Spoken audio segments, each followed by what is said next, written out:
વિદ્યાર્થી મિત્રો, આપણે પ્રકરણ 7 કેમેસ્ટ્રીની અંદર આલ્કોહોલ, ફિનોલ અને ઇથર સંયોજનો, એમાં આલ્કોહોલ અને ફિનોલનો લગભગ પાર્ટ આપણે પૂરો કર્યો.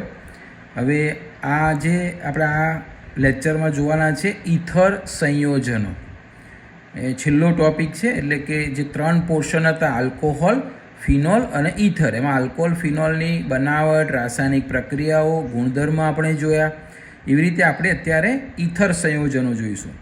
હવે સૌપ્રથમ આપણે ઇથર સંયોજનની બનાવટ જોઈશું, જેમાં પહેલી જે બનાવટ છે આલ્કોહોલ સંયોજનોના નિર્જળીકરણ દ્વારા. નિર્જળીકરણ એટલે H2 અણુ દૂર થાય, આવી આપણે એક પ્રક્રિયા શીખી ગયા છે. તો અહીંયા આપણે એક ઉદાહરણ સાથે શીખીએ કે આલ્કોહોલ લઈએ તો CH3CH2OH એક ઉદાહરણ લઈએ. ઇથેનોલ લઈએ. હવે ઇથેનોલની આપણે અહીંયા પ્રક્રિયા કરીએ, જેમાં એક પ્રક્રિયા તમે ઓલરેડી શીખી ગયા છો. નિર્જળીકરણ આપણે H2SO4ની મદદથી કરતા હતા. હવે અહીંયા એક ખાસ વસ્તુ યાદ રાખવાની છે કે H2SO4 એટલે કે એસિડિક નિર્જળીકરણ કરીશું આપણે આલ્કોહોલનું, તો એમાંથી H2O દૂર થશે.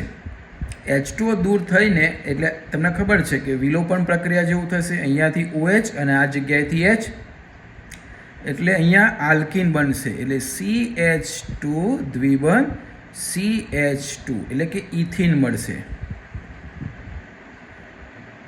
અને નિર્જળીકરણ છે એટલે દૂર કોણ થશે? પાણીનો અણુ દૂર થશે.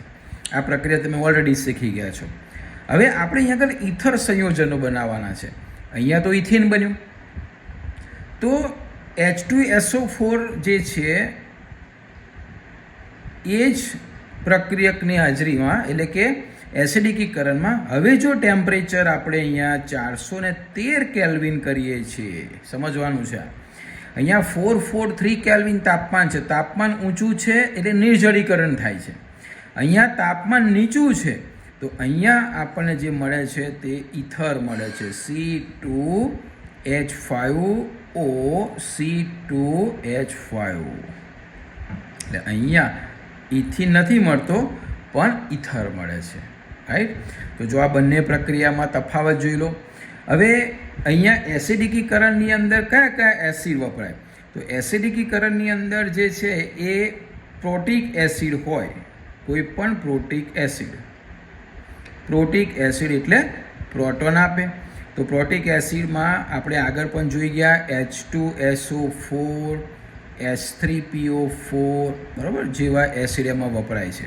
અને આની હાજરીમાં આલ્કોહોલનું શું થાય? નિર્જળીકરણ થાય. હવે જો નિર્જળીકરણ થાય તો ઇથિન બને છે. અને આ જ ઉદ્દીપકમાં જો ટેમ્પરેચર નીચું રાખીએ છીએ તો આપણને મળે છે ઇથર. બરાબર? તો એ ખાસ યાદ રાખીશું.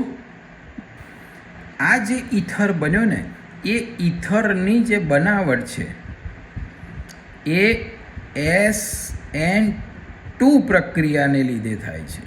એટલે આ જે પ્રક્રિયા પૂછાય, સમજાવું છું અમને. આપણે ક્રિયાવિધિ જોઈએ તો અહીંયા કઈ પ્રક્રિયા થાય છે? ઇથર બનવાની જે પ્રક્રિયા છે એ છે SN2 પ્રક્રિયા. અને આ કેવી રીતે થાય છે SN2 પ્રક્રિયા? તો પ્રોટોનિત આલ્કોહોલ પર, એટલે આપણે હમણાં પ્રક્રિયાવિધિ શીખીએ એમાં શીખીશું કે પ્રોટોનિત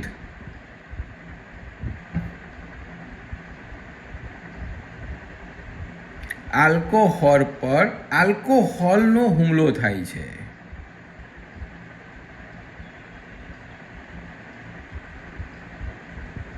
અને તે SN2 પ્રક્રિયા બનાવે છે. હા, એટલે અહીંયા જુઓ, કારણ કે અહીંયા આપણે આલ્કોહોલ લીધેલો છે તો એક આલ્કોહોલ પ્રોટોનિક, કારણ કે અહીંયા એસિડ છે, યાદ કરો. અને એસિડિક આ પ્રોટિક એસિડ એટલે આમાંથી H મળશે અને એ H અહીંયા આ આલ્કોહોલ લેશે.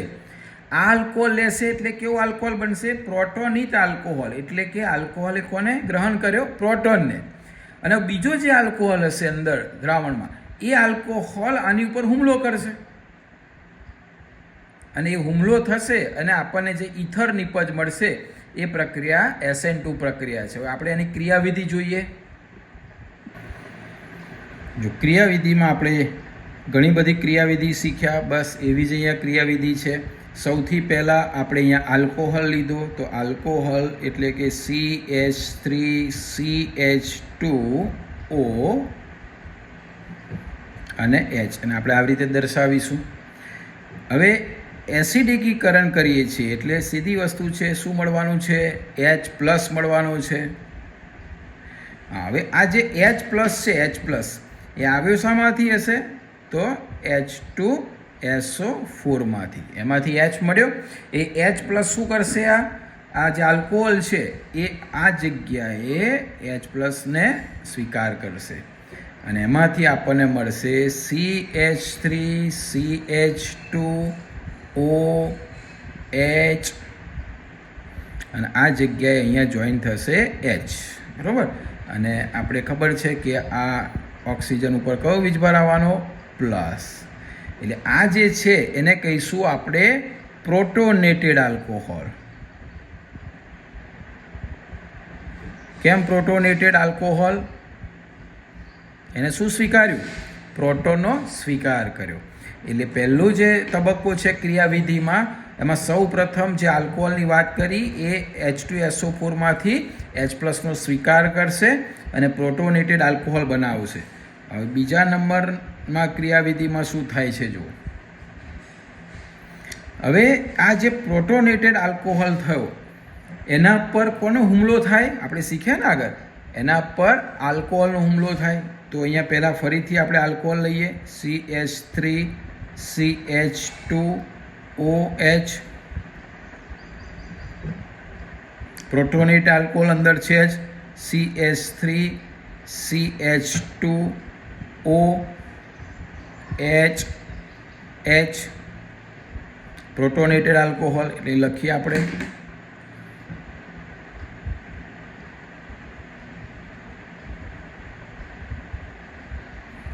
આ કેન્દ્રાનુરાગી પ્રક્રિયક તરીકે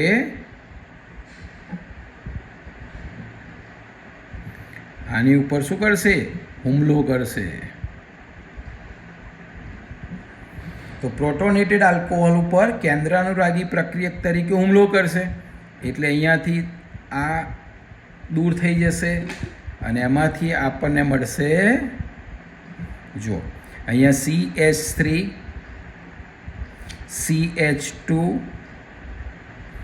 હવે આ જગ્યાએ O છે એટલે H2 અહીંયાથી શું થઈ જશે? દૂર થઈ જશે. એટલે આપણે અહીંયા આગળ લખી નાખીએ વધારામાં, પહેલાં આ નિપજ લખી નાખીએ એટલે અહીંયા O આવશે. હવે જો ઓની સાથે H જોડાયેલો છે, રાઈટ, કારણ કે આ હુમલો અહીંયા કરશે આ જગ્યાએ. અને પછી અહીંયા કોણ છે? CH2CH3 છે. અને આ જે છે એની ઉપર ઇલેક્ટ્રોન છે એટલે આની ઉપર કયો વીજભાર આવવાનો છે? પ્લસ વીજભાર આવશે, કારણ કે 3 વેલેન્સી થઈ ગઈ, રાઈટ. તો આ જે છે એને કહીશું અને વત્તા H2O દૂર થશે તો તમને ક્લિયર છે, અહીંથી સ્થાયી બની જશે H2O. તો આ જે બન્યો એ છે પ્રોટોનેટેડ ઇથર.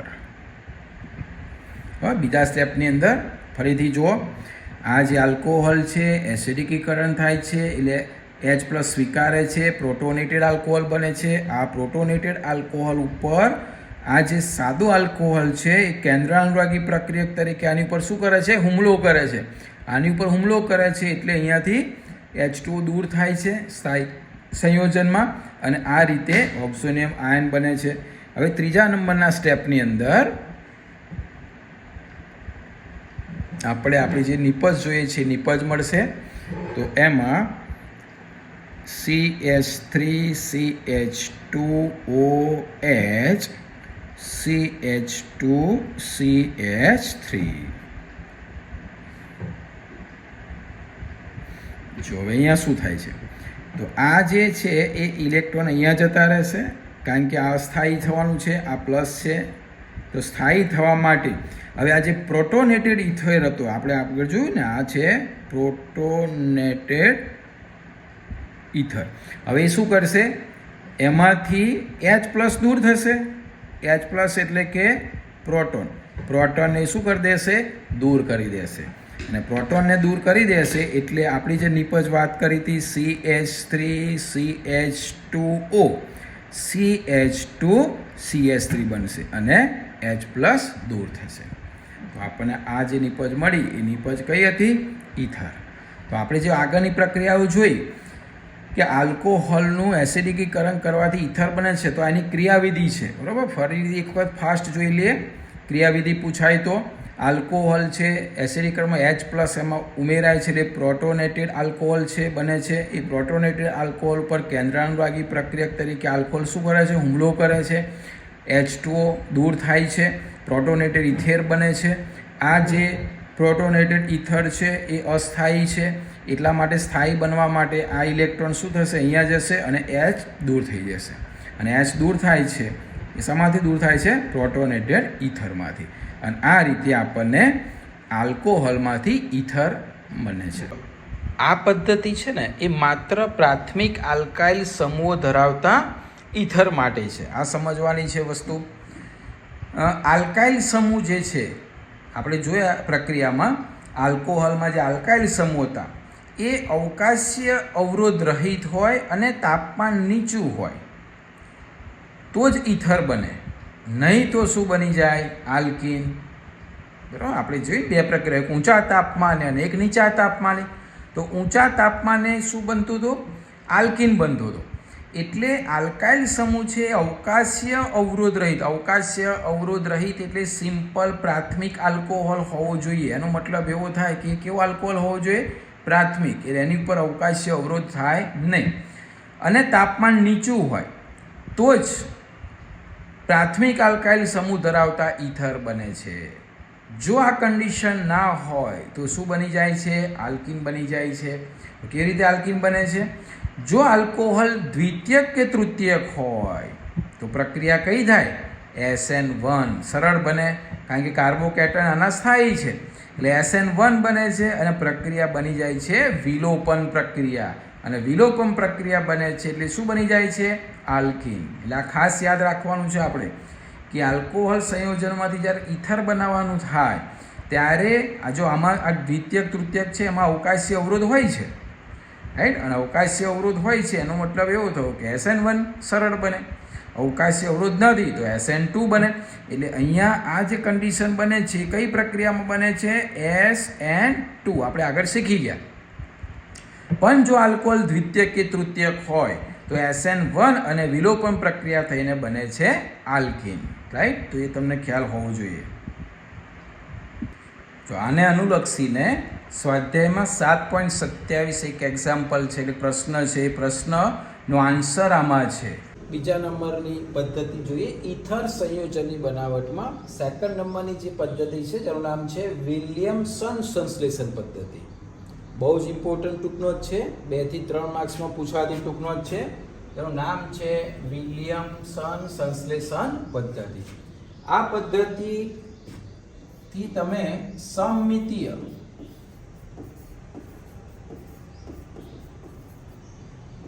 અને અસમમિતીય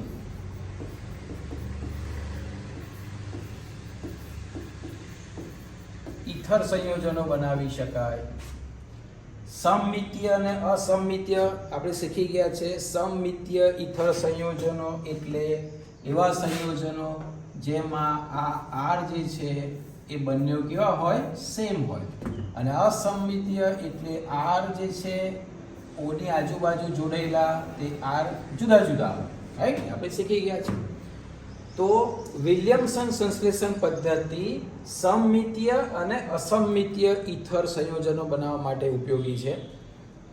તો આપણે જોઈએ સમીકરણ કે કેવી રીતે બને છે. આલ્કાઇલ હેલાઇડ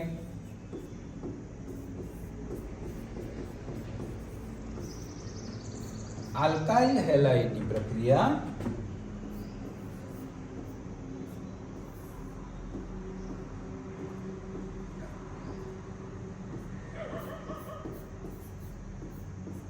સોડિયમ આલ્કોક્સાઇડ સાથે. આનું નામ છે, આપણે આગળ આવી ગયું છે, સોડિયમ આલ્કોક્સાઇડ.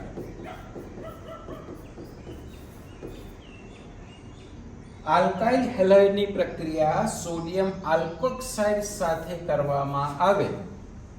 હા, તો એમાંથી તમને ખબર છે કે Na અને X, રાઈટ, તો એ દૂર થઈ જાય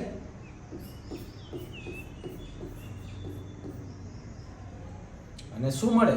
R dash O R dash, એટલે R dash O R dash જે કહેવાય ઈથર. રાઈટ? જો R ડેશ અને R સમાન લો તો સમમિતીય ઈથર બનશે, અને જો R ને R ડેશ અસમાન હોય તો અસમમિતીય ઈથર બનશે. તો આ એક વિલિયમ સંશ્લેષણની પ્રક્રિયા છે. આના ઉપરથી ગમે તેટલા રિએક્શન આવે તમે લખી શકશો. તો બરોબર ફરીથી યાદ કરી લો. આલ્કાઇલ હેલાઇડની પ્રક્રિયા સોડિયમ આલ્કોક્સાઇડ સાથે થતા તેમાંથી ઈથર સંયોજનો મળે છે. જો આ પદ્ધતિથી વિસ્થાપિત આલ્કાઇલ સમૂહો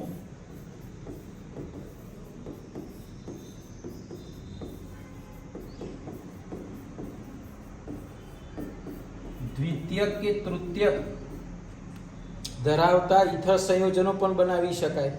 એના પણ એક ઉદાહરણ જોઈએ. એટલે અહીંયા તમે R કે R ડેશ જે વિસ્થાપિત આલ્કાઇલ સમૂહો છે એમાં તમે દ્વિતીયક કે તૃતીયક આલ્કાઇલ સમૂહ અહીંયા લઈએ, બરોબર? તો એવા આલ્કાઇલ હેલાઇડ લઈએ તો આપણને જે ઈથર બને એ કેવો મળશે? દ્વિતીયક કે તૃતીયક છે. જો આલ્કોક્સાઇડ, સોડિયમ આલ્કોક્સાઇડ, એની પ્રક્રિયા અહીંયા જો પ્રાથમિક આલ્કાઇલ હેલાઇડ, પ્રાથમિક આલ્કાઇલ હેલાઇડ સાથે પ્રક્રિયા કરીએ તો આ પ્રાથમિક આલ્કાઇલ હેલાઇડ ઉપર આ જે સોડિયમ આલ્કોક્સાઇડ છે એ આની ઉપર શું કરશે? હુમલો કરશે. જુઓ આની ઉપર હુમલો કરશે. કઈ રીતે? તો જો આ જે છે એ સીધો જ હુમલો અહીંયા કરશે, રાઈટ? અને આ બે વચ્ચે જે બંધ છે એના ઇલેક્ટ્રોન ક્યાં જશે? Br ઉપર જશે. એટલે અહીંયા નિપજ તરીકે જે તમને ખબર છે એમાં સાઈડની અંદર જે નીકળશે કોણ હશે? NaBr, right? આ સોડિયમ બ્રોમાઇડ નીકળી જશે આ રીતે NaX.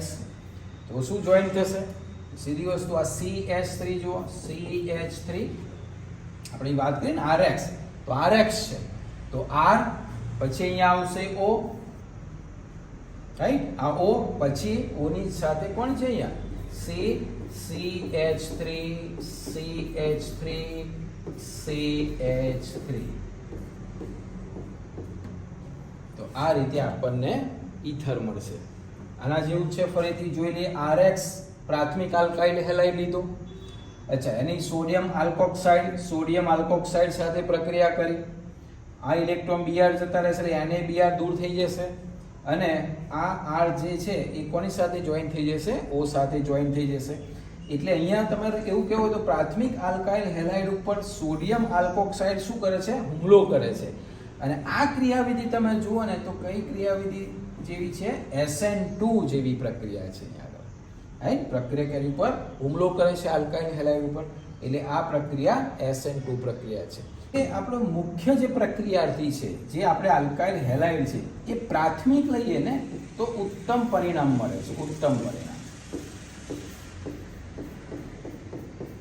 આ રીતે. પરંતુ જો પ્રાથમિકની જગ્યાએ આપણે દ્વિતીયક કે તૃતીયક આલ્કાઇલ હેલાઇડ લેવામાં આવે, આ સમજવાની છે. આના પછી સમજાવું છું પ્રક્રિયા. પ્રાથમિક આલ્કાઇલ હેલાઇડમાં આ રીતે ઈથર સંયોજનો બનવા એ સારી પ્રક્રિયા, ઉત્તમ પ્રક્રિયા છે, ઉત્તમ પરિણામ મળે છે. પરંતુ જો આલ્કાઇલ હેલાઇડ દ્વિતીયક કે તૃતીયક લઈએ તો એ વિસ્થાપન, અહીંયા જો વિસ્થાપન થાય છે, આનું સ્થાન લઈ લે છે. પણ જ્યારે દ્વિતીયક તૃતીયક લઈશું ને ત્યારે વિલોપન પ્રક્રિયા એ કોના કરતા વધારે? વિસ્થાપન પ્રક્રિયા કરતા વિલોપન પ્રક્રિયાનો મદાર વધારે રહે છે. ક્યારે? દ્વિતીયક કે તૃતીયક આલ્કાઇલ હેલાઇડ લઈશું આપણે, આના પછી ઉદાહરણ લઈએ છીએ આપણે, તો એમાં વિસ્થાપન જેવું પ્રાથમિક હેલાઇડમાં કેવું વિસ્થાપન થયું એવું વિસ્થાપનની જગ્યાએ કઈ પ્રક્રિયા છે? વિલોપન પ્રક્રિયા થાય. વિલોપન પ્રક્રિયા થાય એટલે આપણે શીખી ગયા છે દ્વિબંધની રચના થાય છે. ઉદાહરણ સાથે આપણે પછી સમજૂતી લઈએ. જો આપણે એ પ્રક્રિયાની વાત કરીએ, હમણાં જ શીખ્યા આપણે કે ભાઈ દ્વિતીયક કે તૃતીયક આલ્કાઇલ હેલાઇડ હોય તો તે વખતે પ્રક્રિયા કઈ આપે છે? આપણને વિલોપન પ્રક્રિયા આપે છે. ઉદાહરણ લઈ લઈએ આપણે. CH3 CH3 CH3 અને Br. જો અહીંયા આપણે તૃતીયક આલ્કાઇલ હેલાઇડ લીધું. કયું છે આપણે? તૃતીયક આલ્કાઇલ હેલાઇડ. નામ તમને IUPAC આવડતું હશે. એની પ્રક્રિયા આપણે જ્યારે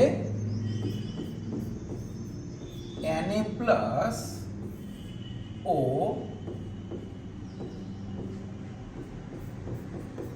CH3 એટલે કે સોડિયમ આલ્કોક્સાઇડ, અહીંયા આગળ સોડિયમ મિથોક્સાઇડ કહેવાય. તો અહીંયા સોડિયમ આલ્કોક્સાઇડ સાથે પ્રક્રિયા કરીએ આપણે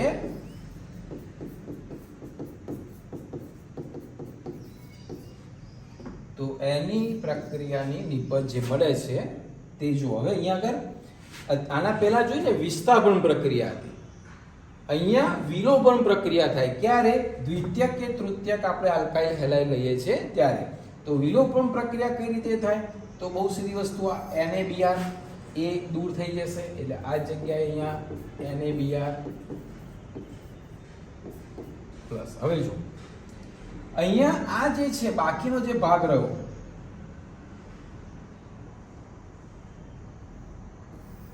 આ ભાગ, રાઈટ, આ માઇનસ છે.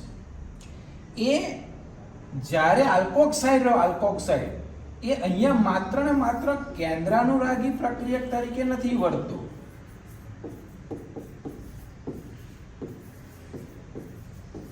પણ સાથે સાથે પોતે પાછો પ્રબળ બેઝ પણ છે. જુઓ, એટલે જ્યારે દ્વિતીયક તૃતીયક આલ્કાઇલ હેલાઇડ અહીંયા આવતા હોય ત્યારે તે કેન્દ્રાનુરાગી પ્રક્રિયક તો છે, હુમલો તો કરે છે, પણ જોડે જોડે પાછોનો સ્વભાવ કયો છે? પ્રબળ બેઝ છે, આલ્કોક્સાઇડ છે, માઇનસ છે. અને પ્રબળ બેઝ શું કરે? પ્રબળ બેઝ શું કરે? H નો શું કરે? સ્વીકાર કરે. એટલે શું કરશે? અહીંયાથી આની આ જે આલ્ફા છે એની જોડેના બીટામાંથી કોઈ એક H અહીંયા જશે એટલે અહીંયા H નો એ શું કરશે? સ્વીકાર કરશે. એટલે એ બે પ્રક્રિયા થઈ. તમે જુઓ એક સાથે આ સોડિયમ જે છે એ Br સાથે દૂર થયો એટલે કે સોડિયમ બ્રોમાઇડ તરીકે દૂર થયો, અને આનો જે બીજો ઘટક છે પ્રબળ બેઝ તરીકે વર્ત્યો. પ્રબળ બેઝ કારણ કે એની પાસે ઇલેક્ટ્રોન હતા એટલે આમાંથી H ને પોતે સ્વીકારી લેશે અને બનાવશે CH3OH. જો CH3OH આપણે શીખી ગયા ને કે ભાઈ આલ્કોક્સાઇડ એ પ્રબળ બેઝ તરીકે પણ વર્તે છે. તો અહીંયાથી H ગયું જો, એટલે અહીંયા આ જે કાર્બન છે આલ્ફા કાર્બન, રાઈટ, એની જોડેના બીટામાંથી કોઈ જે આ H લઈ જશે, આ Br લઈ જશે. એટલે અહીંયાથી બહુ સીધી વસ્તુ, આમાંથી કોઈ પણ બે કાર્બન, ધારો કે અહીંયાથી H ગયો તો આ બે કાર્બન વચ્ચે વેલેન્સી ખૂટશે એટલે દ્વિબંધ બનશે. જો વિલોપન થયું, કેવી રીતે વિલોપન થયું? આ કાર્બન ઉપરથી Br નીકળી ગયો અને આ કાર્બન ઉપરથી H નીકળી ગયો. એ વિલોપન પ્રક્રિયા થઈ. તો વિલોપન પ્રક્રિયા થાય તો નિપજમાં શું મળવાનું? CH3. જો આ રીતે અહીંયા CH3, C ની જોડે એક CH3 છે જ, અને આ જગ્યાએ બનશે દ્વિબંધ. આવી રીતે. તો આ પ્રક્રિયા કયા નામે ઓળખાય? વિલોપન પ્રક્રિયા તરીકે ઓળખાય છે, રાઈટ. એટલે વિલિયમસન સંશ્લેષણમાં ખાસ યાદ રાખીશું કે જ્યારે પ્રાથમિક આલ્કાઇલ હેલાઇડ લેવામાં આવે છે અહીંયા ત્યારે આપણને ઇથર સંયોજન મળે છે, પરંતુ જ્યારે દ્વિતીયક કે તૃતીયક આલ્કાઇલ હેલાઇડ લઈએ છીએ ત્યારે જે આલ્કોક્સાઇડ છે પ્રબળ બેઝ તરીકે કાર્ય કરે છે, H ને સ્વીકારે છે અને અહીંયા આગળથી વિલોપન કરે છે, અને એટલા માટે આ વિલોપન પ્રક્રિયા કહેવામાં આવે છે, રાઈટ. જો અહીંયા કોયડો 7.6 હા, બુક તમે જો બુકની અંદર લખેલું છે કોયડો 7.6. તો તમને એવું કહે છે કે આ બે હોય તો નિપજ શું મળે? જો સેમ આના જેવું જ છે, રમણ પ્રક્રિયા શીખે એ પ્રમાણે. તો આ જે છે કેવો છે? તૃતીયક આલ્કાઇલ હેલાઇડ છે, એટલે તૃતીયક આલ્કાઇલ હેલાઇડ છે, આના જેવો છે. અને અહીંયા આ જે છે એ સોડિયમ ઇથોક્સાઇડ છે, આ સોડિયમ મિથોક્સાઇડ એટલે આલ્કોક્સાઇડ છે, આ પણ આલ્કોક્સાઇડ છે. તો નિપજ તરીકે શું મળે? તો શું તૃતીયક ઇથર મળશે? તૃતીયક આલ્કાઇલ ઇથર મળશે? પ્રશ્ન એવો છે કોયડાનો. તો ના મળે, કારણ કે વિસ્થાપન પ્રક્રિયા થવાની નથી. તૃતીયક છે એટલે કઈ પ્રક્રિયા થવાની? વિલોપન પ્રક્રિયા થવાની. તો વિલોપન પ્રક્રિયાની અંદર આપણે હમણાં શીખ્યા પ્રમાણે અહીંયા શું બનવાનું છે? તો બહુ સીધી વસ્તુ છે. જો આ જે સોડિયમ છે એ Cl સાથે દૂર થઈ જશે, એટલે અહીંયા NaCl તરીકે દૂર થશે. ત્યારબાદ ફરી આપણે શીખ્યા કે આ C2H5O જે છે એ હવે શું થવાનું, આલ્કોક્સાઇડ પ્રબળ બેઝ થવાનો. ખાલી કેન્દ્રાનુરાગી પ્રક્રિયક તરીકે નથી વર્તતા, આ પ્રબળ બેઝ તરીકે પણ વર્તે છે. અને પ્રબળ બેઝ છે એટલે આમાંથી H ને શું કરશે, પોતે સ્વીકાર કરશે, એટલે H+ સ્વીકાર કરશે. એટલે અહીંયા જે નિપજ મળશે આવી રીતે મળશે, CH3, પછી આ જગ્યાએ C, અહીંયા દ્વિબંધ CH2 અને આ જગ્યાએ મળશે CH3. રાઈટ. એટલે અહીંયા વિલોપન પ્રક્રિયા થઈને આલ્કીન મળે છે, નહીં કે ઈથર મળે છે. કેમ એવું? કારણ કે જે આલ્કાઇલ હેલાઇડ છે કયો છે, તૃતીયક છે. ફરીથી ફિટ કરી દો મગજની અંદર. વિલિયમસન સંશ્લેષણ પદ્ધતિની અંદર જ્યારે આપણે સોડિયમ આલ્કોક્સાઇડ સાથે આલ્કાઇલ હેલાઇડની પ્રક્રિયા કરીએ છીએ ત્યારે જો પ્રાથમિક હોય તો ઉત્તમ ઈથરની પરિણામ અથવા તો નિપજ મળે છે, પણ જ્યારે દ્વિતીયક કે તૃતીયક આલ્કાઇલ હેલાઇડ હોય છે ત્યારે એમાં વિલોપન પ્રક્રિયા થઈને શું મળે છે, આલ્કીન મળે છે. બસ આ ફિટ કરી દો એટલે કોઈ પણ પ્રકારનો MCQ વિલિયમસન સંશ્લેષણનો હશે તમને એને આવડશે. ચલો આ ક્લિયર થઈ ગયું. તો હવે પ્રશ્ન કોયડામાં એવો પણ છે કે આની જગ્યાએ મારે તૃતીયક આલ્કાઇલ ઈથર બનાવવો હોય તો હું કયા પ્રક્રિયકો લઉં? તો આપણે એ પણ જોઈએ. જો હવે કોયડામાં એવું કહે છે કે હવે મારે તૃતીયક બ્યુટાઇલ ઇથાઇલ ઈથર મેળવવો હોય તો કઈ પ્રક્રિયાથી મળશે? તો એનો તૃતીયક બ્યુટાઇલ, પહેલા તો તૃતીયક બ્યુટાઇલ એટલે આવી રીતે થશે.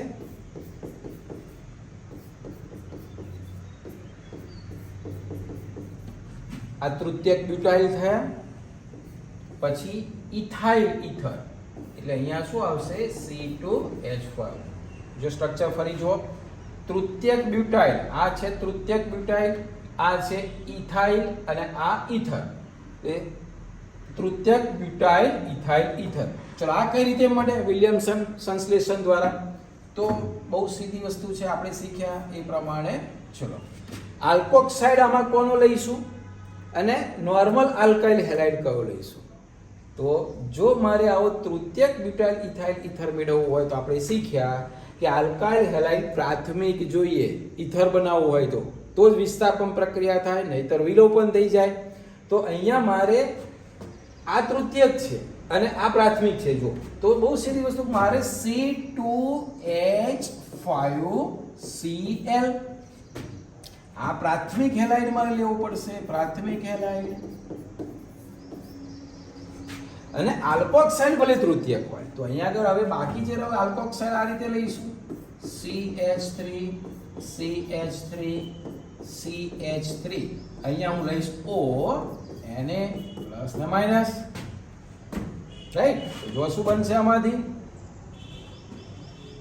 તો NaCl દૂર થઈ જશે એટલે અહીંયા પ્લસ શું થશે, NaCl. અને આ જે થયો એ શું હતો આપણા માટે, R હતો, અને આ જે છે એ છે R-O.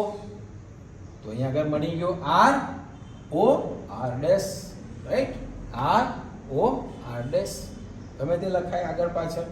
તો અહીંયા જુઓ એનો મતલબ એવો તો ફરીથી બહુ જ IMP પ્રશ્ન છે MCQ માંથી કે આ ભલે તૃતીયક કે દ્વિતીયક હોય, રાઈટ, આ પ્રાથમિક હેલાઇડ હોવું જોઈએ, પ્રાથમિક, તો તમને ઈથર મળે છે.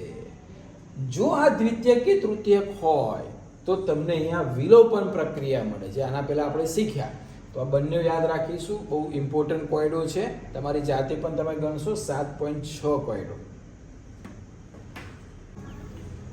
જો આ પદ્ધતિથી ફિનોલના પણ ઈથર સંયોજનો બનાવી શકાય છે. એટલે અહીંયા એ પણ જોઈએ કે આ પદ્ધતિથી આપણે ફિનોલમાંથી પણ એના ઈથર સંયોજનો બનાવી શકીએ છીએ. એ કઈ પદ્ધતિ? વિલિયમસન સંશ્લેષણ પદ્ધતિથી. જો કઈ રીતે બનાવીએ આપણે, તો ફિનોલ લઈએ,